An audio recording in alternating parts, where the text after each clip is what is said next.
मैं प्रतिमा उपाध्याय, आप सभी का स्वागत है मेरे इस चैनल पर। आज आप मेरे साथ पढ़ेंगे वापसी कहानी, जिसकी लेखिका है उषा प्रियंवदा। यह कहानी 1960 में प्रकाशित हुई। वापसी कहानी एक सेवानिवृत्त रेलवे कर्मचारी गजादर बाबू की कहानी है। गजादर बाबू रेलवे से रिटायर होकर करीब 35 साल की नौकरी करने के बाद घर पहुंचते हैं और घर पहुंचकर जिस सुखद जीवन की उन्होंने कल्पना की थी, उस तरीके का परिवार में उन्हें माहौल नहीं दिखता है। उसका विपरीत भाव ही उन्हें परिवार में देखने को मिलता है। वह परिवार के सभी सदस्य उन्हें बोझ की तरह महसूस करते हैं। गजादर बाबू की खुद की पत्नी और बच्चे केवल उन्हें ये सोचते हैं कि ये धनोपार्जन के निमित्त मात्र हैं। उनकी स्वयं की पत्नी भी उनके सामने 2 वक्त भोजन की थाली रख देने से अपने सारे कर्तव्यों से छुट्टी पा जाती हैं। यह कहानी आधुनिक वास्तविक यथार्थ को प्रस्तुत करती है। साथ ही यह कहानी पारिवारिक संबंधों की संवेदनहीनता पर आधारित कहानी है। आइए बढ़ते हैं कहानी की ओर। गजादर बाबू ने कमरे में जमे सामान पर एक नज़र दौड़ाई। 2 बक्स, डोलची, पार्टी। यह डब्बा कैसा है गणेशी? उन्होंने पूछा। गणेशी बिस्तर बांधता हुआ कुछ गर्व, कुछ दुख, कुछ लज्जा से बोला, घरवाली ने कुछ बेसन के लड्डू रख दिए हैं। कहा बाबूजी को पसंद थे। अब कहाँ हम गरीब लोग आपकी कुछ खातिर कर पाएंगे। घर जाने की खुशी में भी गजादर बाबू ने एक विषाद का अनुभव किया, जैसे एक परिचित स्नेह आदरमय सहज संसार से उनका नाता टूट रहा था। कभी कभी हम लोगों की भी खबर लेते रहिएगा, गणेशी बिस्तर में रस्सी बांधता हुआ बोला। कभी कुछ जरूरत हो तो लिखना गणेशी, इस अघंतक बिटिया की शादी कर दो। गणेशी ने अगोछे के छोर से आंखें पोंछी। अब आप लोग सहारा न देंगे तो कौन देगा? आप यहाँ रहते तो शादी में कुछ हौसला रहता। गजादर बाबू चलने को तैयार बैठे थे। रेलवे क्वार्टर का वह कमरा जिसमें उन्होंने कितने वर्ष बिताए थे, उनका सामान हट जाने से कुरूप और भद्दा लग रहा था। आंगन में रोपे पौधे भी जान पहचान के लोग ले गए थे और जगह जगह मिट्टी बिखरी हुई थी। पर पत्नी बाल बच्चों के साथ रहने की कल्पना में यह विछोह एक दुर्बल लहर की तरह उठकर विलीन हो गया। गजादर बाबू खुश थे, बहुत खुश। 35 साल की नौकरी के बाद वह रिटायरमेंट होकर जा रहे थे। इन वर्षों में अधिकांश समय उन्होंने अकेले रहकर काटा था। उन अकेले क्षणों में उन्होंने इसी समय की कल्पना की थी जब वह अपने परिवार के साथ रह सकेंगे।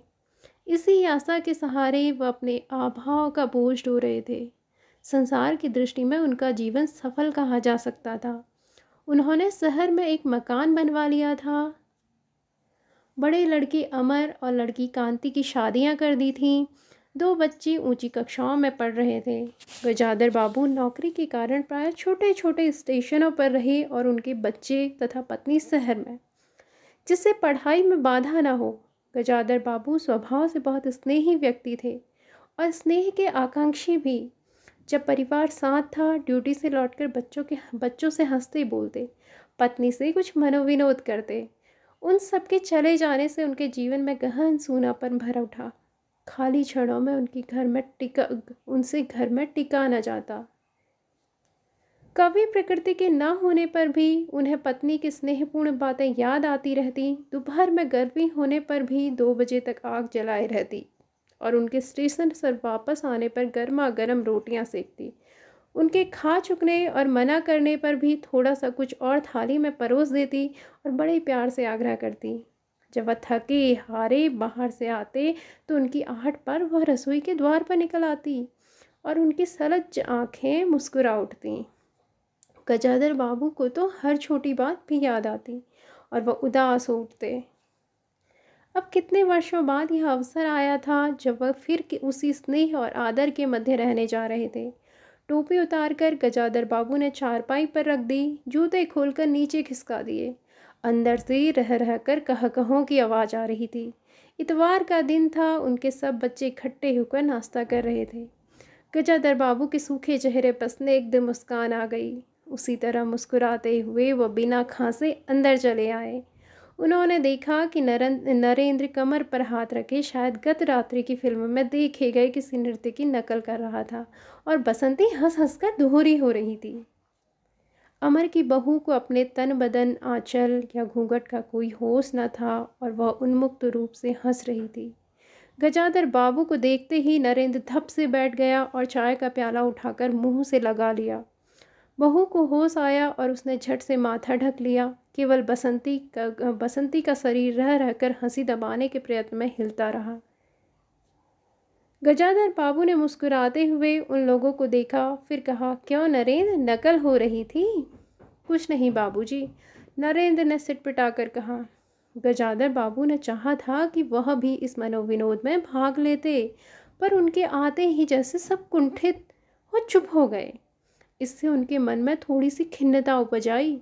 बैठते हुए बोले, बसंती, चाय मुझे भी देना, तुम्हारी अम्मा की पूछा अभी चल रही है क्या?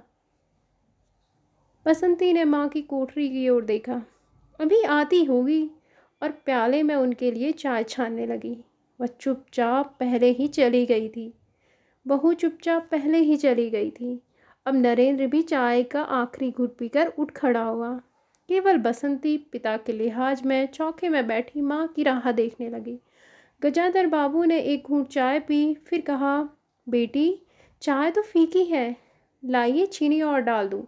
बसंती बोली, रहने दो, तुम्हारी अम्मा जब आएगी तभी पी लूँगा। थोड़ी देर में उनकी पत्नी हाथ में अर्घ्य जल का लोटा लिए निकली और अशुद्ध स्तुति करते हुए तुलसी में डाल दिया। उन्हें देखते ही बसंती भी उठ खड़ी हुई। पत्नी ने आकर गजाधर बाबू को देखा और कहा, अरे, आप अकेले बैठे हैं, ये सब कहाँ गए? गजाधर बाबू के मन में फांस सी करक उठी। अपने अपने काम में लग गए हैं, आखिर बच्चे ही हैं। पत्नी आकर चौके में बैठ गई। उन्होंने नाक मुँह बोहा चढ़ाकर चारों ओर जूठे बर्तनों को देखा, फिर कहा, सारे में जूठे बर्तन पड़े हैं, इस घर में धर्म करम कुछ नहीं, पूजा करके सीधे चौके में घुसो। फिर उन्होंने नौकर को पुकारा। जब उत्तर न मिला तो एक बार और उच्च स्वर में, फिर पति की ओर देखकर बोली, बहू ने भेजा होगा बाजार, और एक लंबी सांस लेकर चुप हो गई। गजाधर बाबू बैठकर चाय और नाश्ते का इंतजार करते रहे। उन्हें अचानक ही गणेशी की याद आ गई। रोज़ सुबह पैसेंजर आने से पहले वह गर्मा गर्म पूरियाँ और जलेबियाँ बनाता था। गजाधर बाबू जब तक उठकर तैयार होते उनके लिए जलेबियाँ और चाय लाकर रख देता था।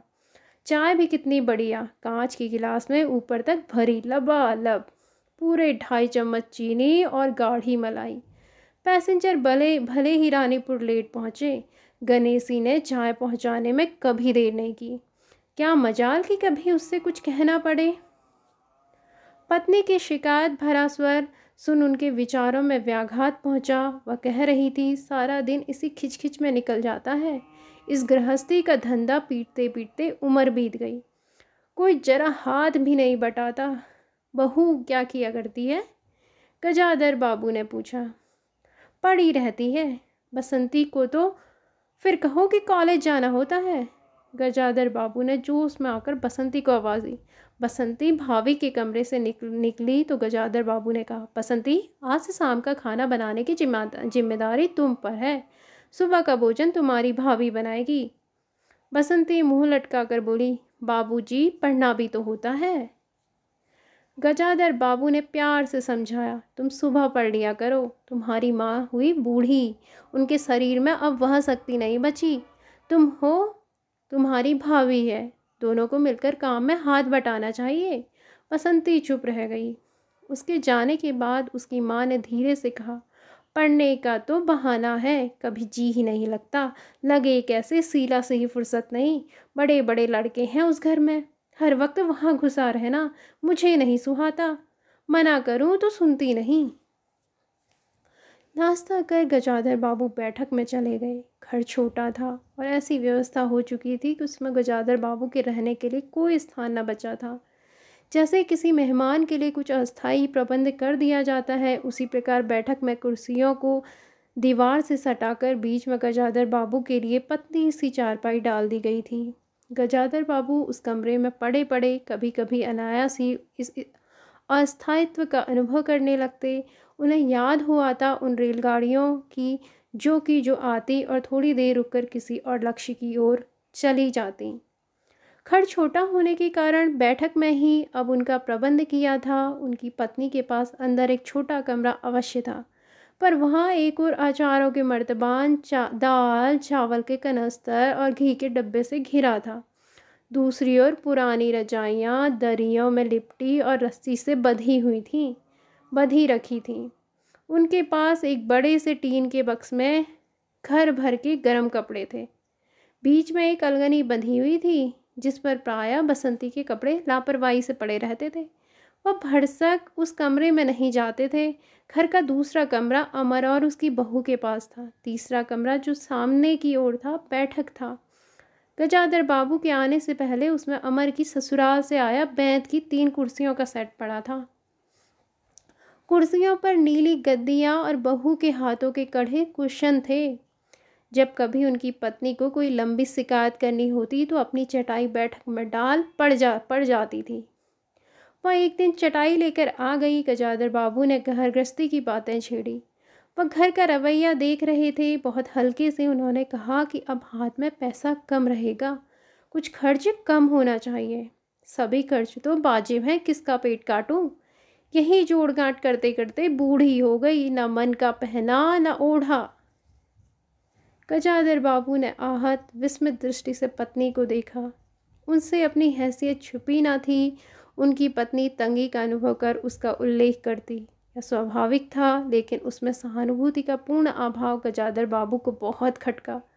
उससे यदि राय बात की जाती कि प्रबंध कैसे हो तो उन्हें चिंता कम संतोष अधिक होता, लेकिन उनसे तो केवल शिकायत की जाती थी, जैसे परिवार की सब परेशानियों के लिए वही जिम्मेदार थे। तुम्हें किस बात की कमी है अमर की माँ? घर में बहू है, लड़के बच्चे हैं, सिर्फ रुपये से ही आदमी अमीर नहीं होता, गजाधर बाबू ने कहा और कहने के साथ ही अनुभव किया। यह उनकी आंतरिक अभिव्यक्ति थी, ऐसी कि उनकी पत्नी नहीं समझ सकती। हाँ, बड़ा सुख है ना बहू से, आज रसोई करने गई है, देखो क्या होता है, कहकर पत्नी ने आंखें मूंदी और सो गई। गजाधर बाबू बैठे हुए पत्नी को देखते रह गए। यही थी क्या उनकी पत्नी, जिसके हाथों में कोमल स्पर्श, जिसकी मुस्कान की याद में उन्होंने संपूर्ण जीवन काट दिया था। उन्हें लगा कि वह लावण्यमयी युवती जीवन की राह में कहीं खो गई है और उसकी जगह आज जो स्त्री है वह उनके मन और प्राणों के लिए नितांत अपरिचित है। गाढ़ी नींद में डूबी उनकी पत्नी का भारी सा शरीर बहुत बेडोल और कुरूप लग रहा था। चेहरा श्रीहीन और रूखा था। गजाधर बाबू देर तक निसंग दृष्टि से पत्नी को देखते रहे और फिर लेटकर छत की ओर ताकने लगे। अंदर कुछ गिरा। उनकी पत्नी हड़बड़ा कर उठी। लो, बिल्ली ने कुछ गिरा दिया शायद, और वह अंदर भागी। थोड़ी देर में लौट कर आई तो उनका मुंह फूला हुआ था। देखा, बहू को चौका खुला छोड़ आई, बिल्ली ने दाल की पतीली गिरा दी। सभी तो खाने को हैं। तरकारों और 4 पराठे बनाने में सारा डिब्बा घी उड़ेल कर रख दिया। जरा सा दर्द नहीं है, कमाने वाले हाड़ तोड़ें और यहाँ चीज़ें लुटें। मुझे तो मालूम था कि यह सब काम किसी के बस का नहीं है। गजाधर बाबू को लगा कि पत्नी कुछ और बोलेगी तो उनके कान झनझना उठेंगे। ओठ भींच करवट लेकर उन्होंने पत्नी की ओर पीठ कर ली। रात का भोजन बसंती ने जानबूझकर ऐसा बनाया कि कौड़ तक निकला न जा सके। गजाधर बाबू चुपचाप खाकर उठ गए, पर नरेंद्र थाली सरकार कर उठ खड़ा हुआ और बोला, मैं ऐसा खाना नहीं खा सकता। बसंती तुनक कर बोली, तो ना खाओ, कौन तुम्हारी खुशामद करता है? तुमसे खाना बनाने को कहा किसने था? नरेंद्र चिल्लाया। बाबूजी ने। बाबूजी को बैठे बैठे यही सूझता है। बसंती को उठाकर माँ ने नरेंद्र को मनाया और अपने हाथ से कुछ बनाकर खिलाया। गजाधर बाबू ने बाद में पत्नी से कहा, इतनी बड़ी लड़की हो गई, उसे बनाने तक का शऊर नहीं आया। अरे, आता सब कुछ है, करना नहीं चाहती, पत्नी ने उत्तर दिया। अगली शाम माँ को रसोई में देख कपड़े बदल कर बसंती बाहर आई तो बैठक से गजाधर बाबू ने टोक दिया, कहाँ जा रही हो? पड़ोस में शीला के घर, बसंती ने कहा। कोई ज़रूरत नहीं है, अंदर जाकर पढ़ो, गजाधर बाबू ने कड़े स्वर में कहा। कुछ देर अनिश्चित खड़े रहकर बसंती अंदर चली गई। गजाधर बाबू शाम को टहलने चले जाते थे। लौट कर आए तो पत्नी ने कहा, क्या कह दिया बसंती से? शाम में मुंह लपेटे पड़ी थी, खाना भी नहीं खाया। गजाधर बाबू खिन्न हो आए। पत्नी की बात का उन्होंने कुछ उत्तर नहीं दिया। उन्होंने मन में निश्चय कर लिया कि बसंती की शादी जल्दी ही कर देनी है। उस दिन के बाद बसंती पिता से बची बची रहने लगी। जाना होता तो पिछवाड़े से जाती। गजाधर बाबू ने 2-1 बार पत्नी से पूछा तो उत्तर मिला, रूठी हुई है। गजाधर बाबू को और रोष हुआ। लड़की के इतने मिजाज, जाने को रोक दिया तो पिता से बोलेगी नहीं। फिर उनकी पत्नी ने सूचना दी कि अमर अलग रहने की सोच रहा है। क्यों? गजाधर बाबू ने चकित होकर पूछा। पत्नी ने साफ साफ उत्तर नहीं दिया। अमर और उसकी बहू की शिकायतें बहुत थी। उनका कहना था कि गजाधर बाबू हमेशा बैठक में पड़े रहते हैं, कोई आने जाने वाला हो तो कहीं बिठाने की जगह नहीं। अमर को अब भी वह छोटा सा समझते हैं और मौका बेमौका टोक देते हैं। बहू को काम करना पड़ता था और सास जब तक फूहड़पन के पर ताने देते रहती थी। हमारे आने के पहले भी कभी ऐसी बात हुई थी? गजाधर बाबू ने पूछा। पत्नी ने सिर हिलाकर जताया कि नहीं, पहले अमर घर का मालिक बनकर रहता था, बहू को कोई रोक टोक ना थी। अमर के दोस्तों का प्रायः यही अड्डा जमा रहता था। अंदर से नाश्ता चाय तैयार होकर जाता रहता था।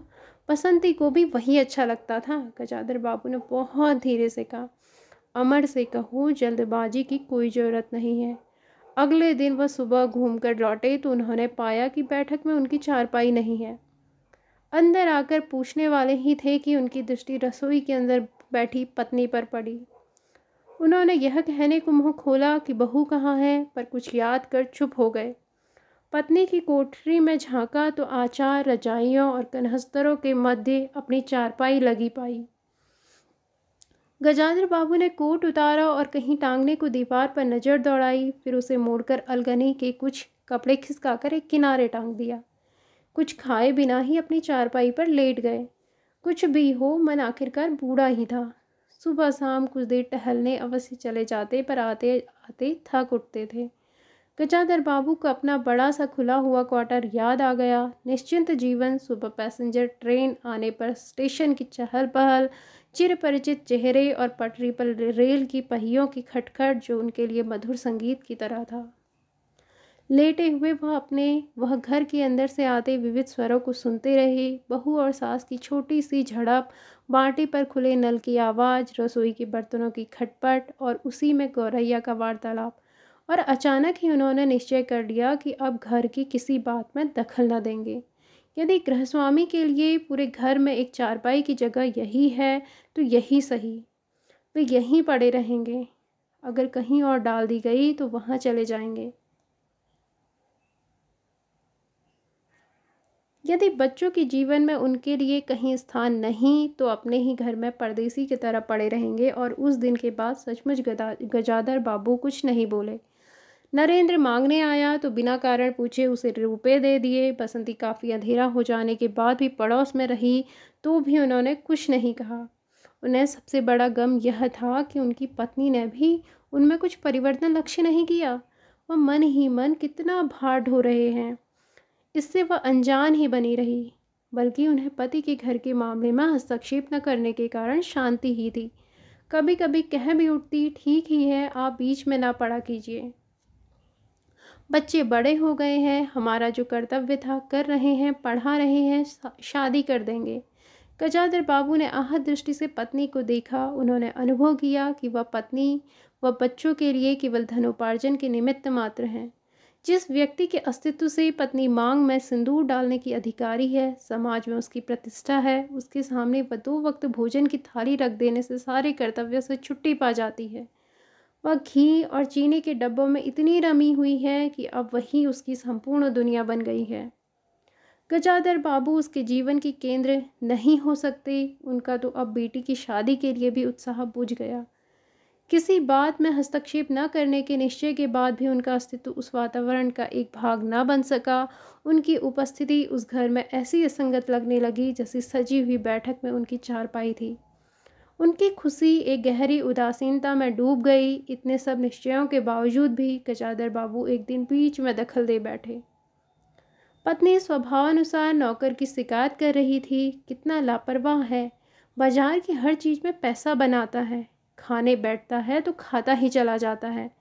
गजाधर बाबू का बराबर यह महसूस होता रहता कि उनके घर का रहन सहन और खर्च उनकी हैसियत से कहीं ज़्यादा है। पत्नी की बात सुनकर लगा कि नौकर का खर्च बिल्कुल बेकार है, छोटा मोटा काम है, घर में 3 मर्द हैं, कोई ना कोई कर ही देगा। उन्होंने उसी दिन नौकर का हिसाब कर दिया।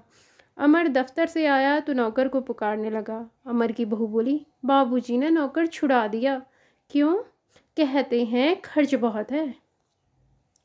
यह वार्तालाप बहुत सीधा सा था, पर जिस टोन में बहू बोली गजाधर बाबू को खटक गया। उस दिन जी भारी होने के कारण गजाधर बाबू टहलने नहीं गए थे। आलस्य में उठकर बत्ती भी नहीं जलाई। इस बात से बेखबर नरेंद्र माँ से कहने लगा, अम्मा तुम बाबूजी से कहती क्यों नहीं? बैठे बिठाए कुछ नहीं तो नौकर ही छुड़ा दिया। अगर बाबूजी ये समझें कि मैं साइकिल पर गेहूं का आटा पिसाने जाऊं तो मुझसे यह नहीं होगा। हाँ अम्मा, बसंती का स्वर था। मैं कॉलेज भी जाऊं और लौटकर घर में झाड़ू भी लगाऊं, यह मेरे बस की बात नहीं है। बूढ़े आदमी हैं, अमर भुनभुनाया, चुपचाप पड़े रहे। हर चीज़ में दखल क्यों देते हैं? पत्नी ने बड़े व्यंग से कहा। और कुछ नहीं सूझा तो तुम्हारी बहू को ही चौके में भेज दिया। वह गई तो 15 दिन का राशन 5 दिन में बनाकर रख दिया। बहू कुछ कहे इससे पहले वह चौके में घुस गई।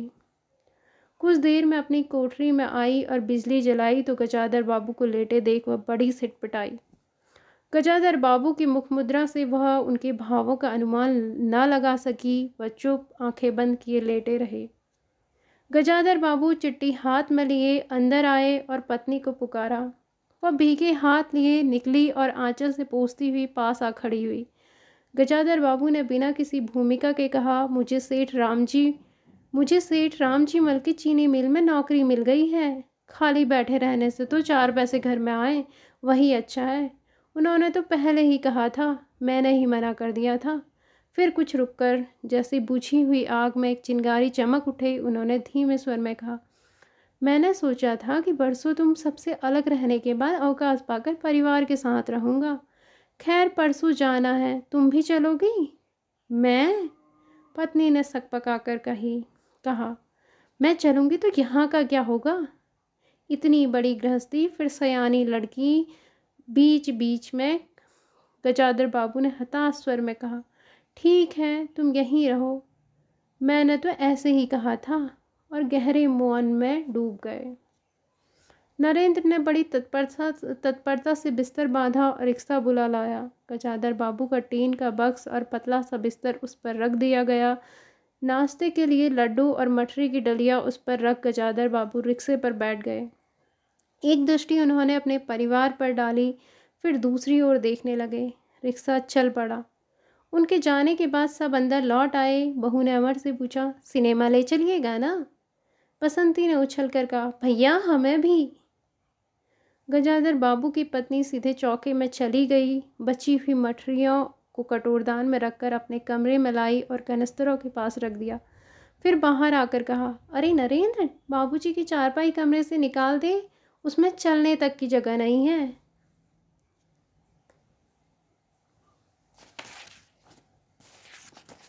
आशा है आपको यह कहानी अच्छी लगी होगी। धन्यवाद। मिलते हैं अगली नई कहानी के साथ।